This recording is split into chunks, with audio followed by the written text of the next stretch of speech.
नमस्कार सलाम। आप देख रहे हैं शेरघाटी सिटी लाइव सैयद शाहिद आलम के साथ। आप तमाम व्यूवर्स अपने स्क्रीन पे देख रहे हैं इकराम खान साहब को। ये हम पार्टी के जिला उपाध्यक्ष हैं और आज हम लोग इनसे बात करेंगे चुनाव पे। चूंकि हम पार्टी ने गया लोकसभा से जीतन राम मांझी को टिकट दिया है और अल्पसंख्यकों का जो मूड है वो क्या है, चूंकि आप तमाम व्यूवर्स जान रहे हैं, सारे लोग सोशल नेटवर्क से जुड़े हुए हैं और हम लोग चर्चा इस विषय पे आज करेंगे, क्योंकि ये हमसे जुड़े हुए नेता हैं और शेरघाटी के फील्ड में ये काम कर रहे हैं। पार्टी को इनसे उम्मीदें हैं कि अल्पसंख्यक का वोट दिलाएंगे। आज इकराम साहब बताएंगे कि अल्पसंख्यक क्यों दे जीतन राम मांझी को वोट। देखिए, गया में जो लोकसभा में है, आज तक इतना बढ़िया कोई कैंडिडेट मिला ही नहीं था। आज तक कोई भी कैंडिडेट इतना बढ़िया नहीं आया था जो पूर्व मुख्यमंत्री का जिनको तमगा लगा हुआ है और दिग्गज लीडर, और ये सबके लिए काम करते हैं। ऐसा नहीं कि किसी एक जाति के लिए, एक धर्म के लिए काम करते हैं। जैसे आपको याद होगा, जब ये मुख्यमंत्री थे मांझी साहब, उस वक्त उन्होंने सभी कॉलेजों में दो दो उर्दू शिक्षकों का बहाली करने का ये किया था और किया भी उन्होंने। उसके बाद आप देखे होंगे गया जिला में हज भवन का जो था वो भी उनका किया हुआ था, जो भले नीतीश कुमार जी बनाए नहीं या किसी कारणवश नहीं बना, वो उस पर नहीं करेंगे, लेकिन वो मुख्यमंत्री रहते भर में किए थे। और सबसे बड़ी चीज़ मेरा एक चीज़ ये है कि मदरसे को हाईटेक करना। जो आप मदरसे में देख रहे होंगे, जहाँ तहाँ जो कंप्यूटर लगा हुआ है सारे मदरसे में, वो सिर्फ जीतन राम मांझी जी की देन है। तो और फिर अल्पसंख्यक नाराज क्यों है? और भी बता रहे हैं आपको, और भी उसके बाद जो आपको जितना भी वक्फ बोर्ड था, सबको जो अनुदान कम कम मिलता था, वो सारे को अनुदान बढ़ाया हुआ जो जीतन राम मांझी जी का ही है। उन्हें अथाह काम जीतन राम मांझी जी ने किया। आपको पता होगा शायद, या हो सकता है आप लोग पत्रकारिता करते हैं, मौलाना मजरुल हक यूनिवर्सिटी, मैंने पति पत्नी दोनों से लालू जी की सरकार रही है, दोनों बेखत मिलकर के सरकार 15 साल चलाए हैं और भी दूसरे सरकार चलाए हैं, लेकिन 9 महीना में मुख्यमंत्री रहे और मौलाना मजरुल हक यूनिवर्सिटी को जमीन नहीं मिल रही थी। जो मांझी साहब ने जमीन को खोज कर आज यूनिवर्सिटी बन चुकी है, उर्दू फारसी, मौलाना मजरुल हक उर्दू फारसी यूनिवर्सिटी। तो ये चीज़ काम है। इसके लिए आपके माध्यम से हम तमाम मुस्लिम भाइयों से अपील करेंगे कि आप लोगों के लिए इससे बढ़िया लीडर नहीं है जो कहीं भी आवाज़ उठाता है। आपको शायद याद होगा, शहाबुद्दीन साहब की जब मौत हुई थी तो इन्होंने ही सीबीआई जांच की मांग करी थी शहाबुद्दीन साहब के बारे में। लालू परिवार ने तो नहीं कहा था। अभी जल्दी में आप सुने होंगे, शक्ति यादव ने कहा कि लालू यादव बीमार थे तो उनसे कोई मिलने नहीं गया। हिना साहब के बारे में, हिना साहब तो अब निर्दलीय चुनाव लड़ने की घोषणा की है। अब आप समझ लिए ना इसी से कि जब शहाबुद्दीन साहब जिंदा थे, वो लालू यादव को आदर्श मानते थे। लालू यादव ने तो उनको दरकिनार कर दिया। मुस्लिम के लिए क्या चाह रहा, मुस्लिम का कौन इस वक्त में है? आप राजद ने गया लोकसभा से कुमार सर्वजीत को उतारा है। शिक्षित हैं, अनुभवी हैं, जनता का ये इंटरनेट पे जो है, सोशल नेटवर्क पे आ रहा है। नहीं, अनुभवी हैं, हो सकते हैं, इसमें कोई नहीं। ये बताए ना कि मुसलमानों के लिए उन्होंने कभी कुछ किया है क्या? वो तो घमंड, इंडिया गठबंधन के लोग घमंडिया हैं पूरी तरह से। एक चीज़ आप इस बात को समझ लिए। और वो मुस्लिम के नहीं हैं। जो मांझी जी ने काम किया, मांझी जी जब भी किसी ने याद किया मांझी जी को, मांझी जी फौरन उसके यहाँ या उसके लिए हाजिर रहे हैं। जिस वक्त भी याद किया, हम लोग खुद जानते हैं, बहुत सारे लोगों का हम लोगों ने काम कराया उनके थ्रू और बहुत लोगों का काम किया है। हमको नहीं लगता उनसे बढ़िया लीडर कोई होगा। और सारे समाज के, मुस्लिम समाज को तो बढ़ चढ़ करके वोट देना चाहिए मांझी साहब को। AIMIM भी है गया ठीक है, लोकसभा। वो अपनी उनकी पार्टी है, लोकतंत्र है, वो खड़ा हो सकते हैं, उसमें क्या दिक्कत है?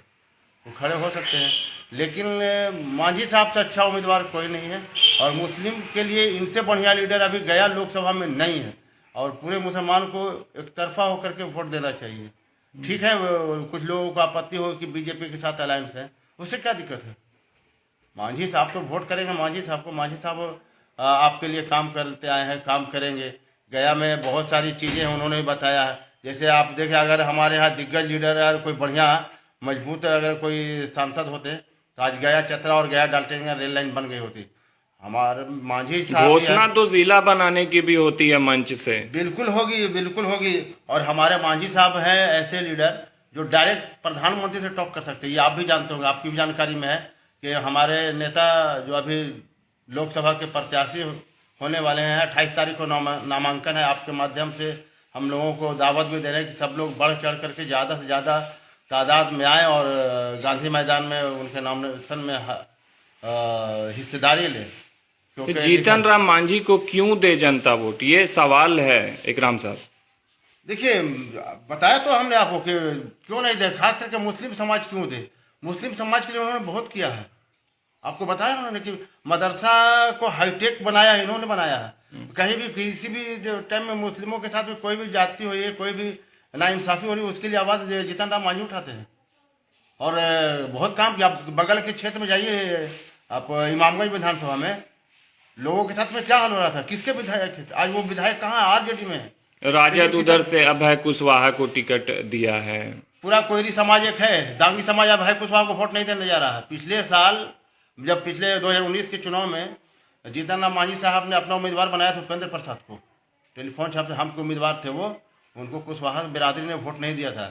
तो कुशवाहा बिरादरी को भी दांगी बिरादरी वोट नहीं देने जा रही, वो नीतीश कुमार के फेवर में करने जा रहे हैं। हमारे यहाँ भी है, हम लोग का अपना आकलन है। हम लोगों ने जो पिछले 6 महीने से लगातार गांव में जाकर के मेहनत किया है, हम लोगों का अपना आकलन है कि हम लोग 2 लाख 2.5 लाख प्लस वोट से जीतेंगे यहाँ। कुमार सर्वजीत के आने से कोई हम लोगों को नहीं, क्योंकि कुमार सर्वजीत को सबको जाने, उनके पिताजी को भी लोग जान रहे हैं। और जब उनके पिताजी जीते थे तो किसकी हत्या क्या हुई थी वो लोगों से छिपा हुआ नहीं है।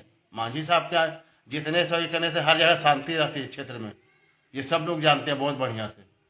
तो इसलिए हम आपके माध्यम से फिर से बार बार ये अपील करेंगे कि मुस्लिम समाज को जीतन राम मांझी साहब को एकदम एकजुट होकर के वोट देना चाहिए और इनसे अपना काम लेना चाहिए। काम करने के लिए है, काम करते हैं, हमेशा काम करते हैं, कोई भेदभाव नहीं रहता है इनके पास में। चुनाव आता है, याद आती है, फिर भूल जाते हैं लोग, नहीं, ऐसा भी। हम लोग पार्टी में हैं। हम पार्टी के जैसे कि जिला उपाध्यक्ष और अल्पसंख्यक परिषद के जिला प्रभारी भी हमको बनाया गया है जल्दी में ही। लेकिन हम लोग इनसे जुड़े हुए और हम लोगों ने बहुत सारे लोगों को बहुत बड़ा बड़ा काम कराया है। और एक चुटकी में ये नहीं कि हाँ नहीं ऐसे नहीं, मतलब हम लोग बोलते हैं और काम करते हैं लोगों का। लाइव बोल रहे हैं इकराम साहब आप। जी बिल्कुल लाइव बोल रहे हैं, तो बोल तो रहे हैं। अब ये शख्स का आप समझ लीजिए कि इनका नारा है कि भारत के गरीब हो, एक हो। गरीब का मतलब क्या बोले कि हिंदू गरीब हो, दलित गरीब हो, हर जाति में, हर समाज में, हर धर्म में गरीब है। सबको गरीब को वो ये उत्थान करने के लिए और काम करने के लिए है। और आप देखे होंगे लगातार मुस्लिम से संपर्क में रहते हैं, लगातार मुस्लिमों का काम करते हैं।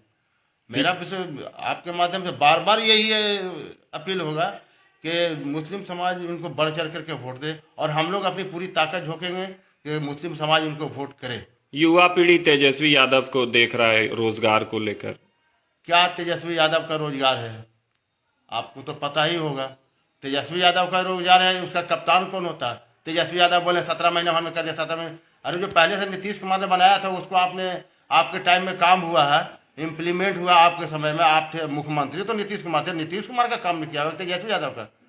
मान लिया जाए हमारे कप्तान कोई और है तो कप्तान को ना क्रेडिट मिलता है कि वो प्लेयर को मिलता है। उप मुख्यमंत्री का कहीं बना दिया गया कोई पद है, उप मुख्यमंत्री संवैधानिक पद है वो। संवैधानिक पद तो है नहीं, वह जो मंत्री थे, मंत्री उनके चंद्रशेखर थे, उनके मंत्री को तो क्या बोलते हैं हमेशा विवाद में रहे हैं चंद्रशेखर ही, तो आपको पता ही, छिपा हुआ थोड़ी है।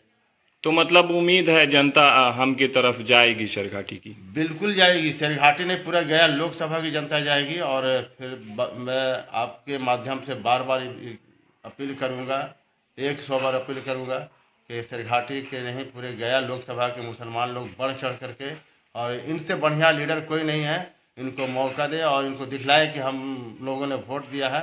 मुस्लिम बूथ से पे जाएं और कड़ाही छाप पर बटन दबाएं और दबा करके मांझी साहब को ये एहसास दिलाएं कि हम लोगों ने वोट, मुसलमानों ने भी वोट किया है और वोट करने में मुसलमान कहीं दूसरे से पीछे नहीं है।